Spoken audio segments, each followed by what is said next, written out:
Mirpur Syed Nazrul Islam swimming কমপ্লেক্সে চলছে জাতীয় বয়সভিত্তিক সাঁতার ও ডাইভিং প্রতিযোগিতার ৩৬তম আসর।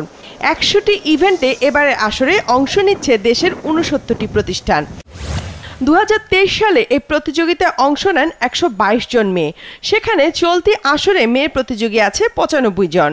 ২৭ জন কমে গেছে এক বছরে, আর সংখ্যা কমে যাওয়াটা শুরু হয়েছে আরও অনেক বছর আগে থেকেই। বিচারক হিসাবে এই আসরে আছেন দেশের ২ সাবেক কৃতী সাঁতারু নার্গিস আরা অ্যানি ও মাহফুজা খাতুন শিলা। এখনো ন্যাশনাল ক্যাম্পে আপনার হচ্ছে ১২ জন মেয়ে আছে, ১৩ জন ছেলে আছে। ভারতের মেয়ে প্লেয়ার অনেক বেশি, শ্রীলঙ্কা যদি চিন্তা করেন ওদেরও মেয়ে খেলার অনেক বেশি। সেই তুলনায় আমাদেরটা আমরা আসলে কিছুটা পিছিয়ে আছি। ৮০ দশকে আমরা সবসময় ১০ জন ১২ জন থাকতোই আমাদের একটা ইভেন্টে। এখন দেখা যাচ্ছে কোনো জায়গায় ৪ জন ৫ জন। ২০১৬ সালে শিলা এসএ গেমসে জেতে ২টি স্বর্ণ। এরপর অনেকেই ভেবেছিলেন সাঁতারে হয়তো আরও বেশি দেখা যাবে মেয়েদের, কিন্তু হয়েছে উল্টো। শিলার পর সাঁতার থেকে পদক আনতে পেরেছেন প্রবাসী জুনাইনা। ২০১৯ এসএ গেমসে ব্রোঞ্জ পেয়েছিলেন তিনি।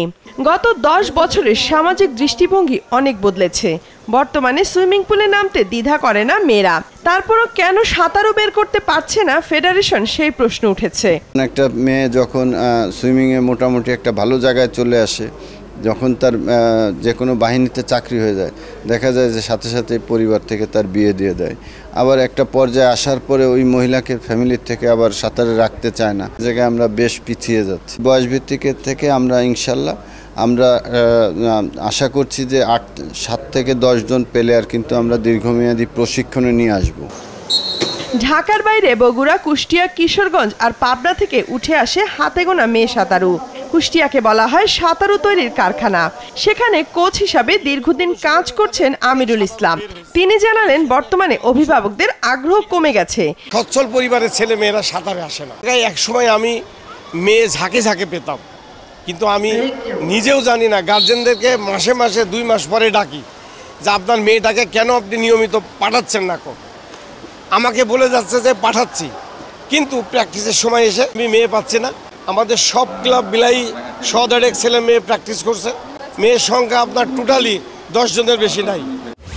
সবশেষ ২০১৬ সালে নৌবাহিনী ও ফেডারেশনের যৌথ আয়োজনে সেরা সাঁতারুর খোঁজে বাংলাদেশ নামে প্রতিযোগিতা থেকে ১৮ জন মেয়ে বাছাই করা হয়। তাদেরকে ৩ বছর ক্যাম্প করানো হলেও সেখানে টিকে আছে শুধু জুথি আক্তার। খুবই খারাপ লাগে যে এখন অনেক সুযোগ সুবিধা আছে, কিন্তু কেন যেন মেয়েরা কেন আসে না, আসতে চায় না। আমাদের পারিপার্শ্বিক অবকাঠামো ঠিক করতে হবে, এখনো ট্রেনিং ফ্যাসিলিটিস ভালো রাখতে হবে, ভালো কোচ দিতে হবে, ট্যালেন্ট হান্ট করতে হবে, যেটা বিগত দিন করছে। মেয়ে কোচ দরকার, কারণ একটা কমফোর্টের জায়গা। দক্ষিণ এশিয়ার অন্য দেশগুলো যেখানে দীর্ঘমেয়াদী পরিকল্পনা করে অলিম্পিকে সাফল্যের লক্ষ্যে এগিয়ে যাচ্ছে, সেখানে এসএ গেমসে মানসম্মত মেয়ে সাঁতারু পাঠানো নিয়ে সংকটে রয়েছে ফেডারেশন।